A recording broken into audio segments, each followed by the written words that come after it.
Welcome to Facts TV News, where everything is true. 22-year-old killed at birthday party in alleged gang-related drive-by shooting. A 22-year-old man was shot and killed during a drive-by shooting in Rose High, St. James on Wednesday night. The deceased has been identified as Javonne Brown of an Amity Cambridge address in the parish. According to the police, Brown was attending a birthday party in a section of Rose Heights called Village Top when the shooting occurred. Reporters learned that the now deceased man was standing with a group of individuals at approximately 10:45 p.m. on Wednesday when the occupants of a black Toyota Corolla motor car opened gunfire, hitting him all over the body. The police were summoned, and upon arrival of the police, Brown was seen lying on the roadway in a pool of blood, a police source reported. Brown was transported to the Cornwall Regional Hospital where he was pronounced dead. Unconfirmed reports are that the man's shooting death is gang-related, as well-placed source told reporters that Brown was attached to the Pricking gang, which is said to be located in Cambridge. More psychosocial support for children and victims of domestic violence, says Chang. Minister of National Security Dr. Horace Chang says an integrated strategy for case management and psychosocial support may well be the difference between adding an additional case manager to prevent a child from falling into a life of crime. His remarks follows presentation of findings of the needs assessment for case management and psychosocial services geared towards children, youth and victims of intimate partner violence who will benefit from the main interventions. Social investment activities must be relevant, Dr. Chong said, while pointing out that for any such undertaking to have the desired impact, it must be data-driven with epicural monitoring. He explained that close to 14,000 children and adolescents across Jamaica require case management, and an additional 500 need attention from medical professionals, including psychologists and psychiatrists. He added that the government's focus on getting social investment right does not take away from the need for a strong, professional, highly trained, intelligence-driven, and technologically savvy police force. Transformational change can only be achieved within a safe, secured, and peaceful environment in which everyone can enjoy basic rights without fear, where they can feel comfortable to work and raise families and seek to achieve their dreams and ambitions, Dr. Chong stated. Last year, the government shift policy focused from social intervention to social investment in a strategic effort to drive positive change to socio-economically challenged communities. The minister explained that the new strategy was designed to ensure public funds and government services reach vulnerable communities and ensure transformation in personal and professional lives across the communities. He said he is pleased that progress is being made in opening up the door to address the critical issues affecting Jamaica's youth population, specifically those residing in volatile spaces. In discussing the findings of the report, Dr. Chang said they have provided both quantitative and qualitative evidence of what has been doing, that there is a dire need for a more specialized approach to social investment initiatives targeted at youth at risk of becoming victims or perpetrators of violent crime. He noted further that steps are being taken to advance public discourse and participation in the Citizen Security Plan, which involves an integrated, multi-stakeholder approach to addressing the risk factors of crime, including a 25-school strategy and similar approaches to train, certify, and recruit at-risk youth. It is my hope that our effort and the contribution of us all will provide an protective factor that provide inclusivity and turn to the tides towards creating a safe and healthy Jamaica, Dr. Chong continued. The report, which is funded by the European Union, spans 5 zones of special operations for communities in Kingston and St. Andrew and St. James. Grange calls for urgent action to build culture of responsible consumption.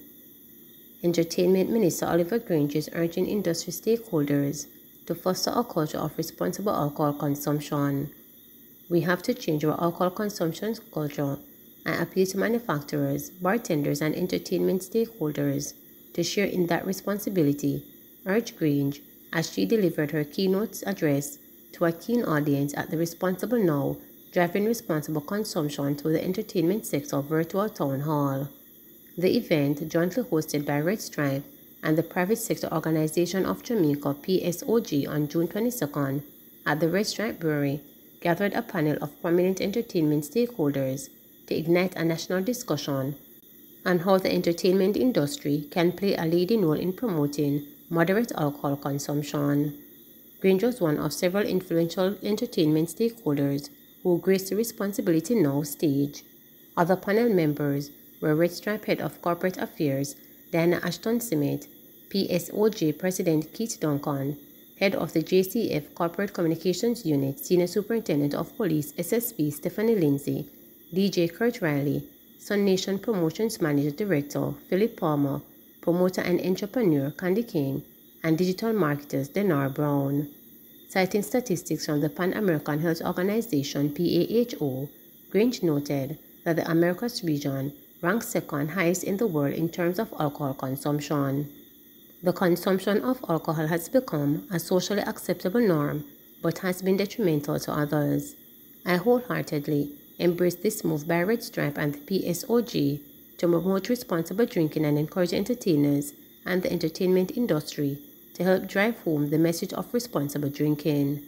As we approach the summer months and the activities to mark Jamaica's 60th independence anniversary, I am appealing to everyone: if you must drink, do so responsibly. If you can't manage it, leave it alone. During her welcoming remarks, Ashton-Smith set the tone for the evening's discussions by highlighting Red Stripe's journey to making sustainability and responsibility drivers of growth and meaningfulness with consumers. Ashton-Smith shared, "We are writing our next growth chapter and putting sustainability and responsibility front and center throughout our entire value chain, from the planting of our cassava tubers to the moment a cold beer of Red Stripe beer is served on the bar.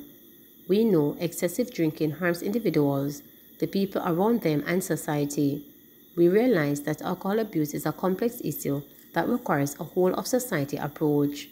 It requires more than just the producers, like Red Stripe, taking action.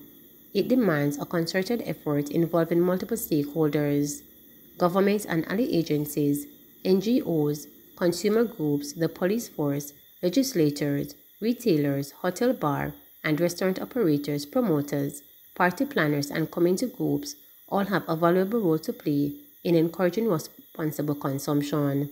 She continued, "With the reopening of the entertainment sector and more opportunity for shared celebrations, we've created these town hall series to raise awareness on moderation and responsible consumption of alcohol and inspire action. With the Responsibility Now series, we continue the production dialogue that will lead to accelerated actions to achieve shared goals, scale our positive contributions, and limit our negative impact." The event's open panel discussion, moderated by Terry Reid, explored several existing solutions that could be implemented locally by entertainment stakeholders to limit the impact of consumption at events. The solutions discussed included incentivized ride sharing, driving marshal to monitor alcohol consumption by patrons, empowering bartenders and servers to cut off reputable guests, and enforcing the practice of checking IDs at events to prevent underage drinking.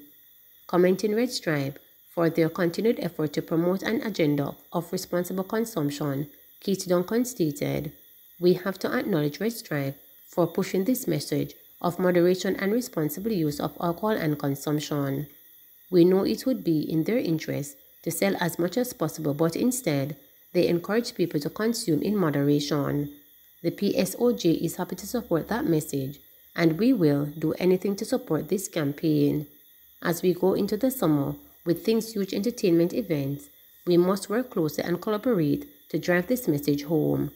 I am happy to be here this evening in this kind of multi-sector private-public partnership to help strengthen this message."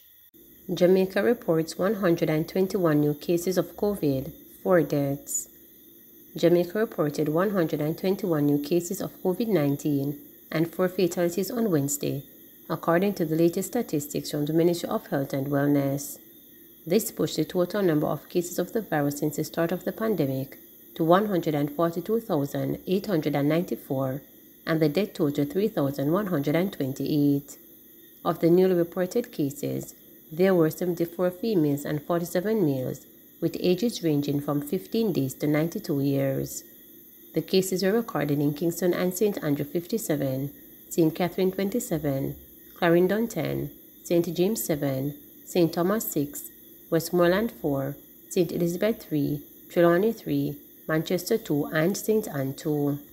Meanwhile, the latest fatalities are a 68-year-old man from Westmoreland, whose death was recorded in August 2021, a 36-year-old woman from Westmoreland, whose death was previously reported under investigation in August 2021, a 64-year-old woman from Westmoreland, whose death was recorded in September 2021, and a 65-year-old man from Kingston and St. Andrew, whose death was previously reported under investigation in December 2021. The country also recorded 111 new recoveries, bringing the total number of recoveries to 90,986. The positivity rate for the latest round of testing was 17.7%. There are 112 people hospitalized, 6 of them critically ill. There are 1,287 confirmed active cases on the island. Please remember to subscribe, like, share, and click the notification bell for daily updates.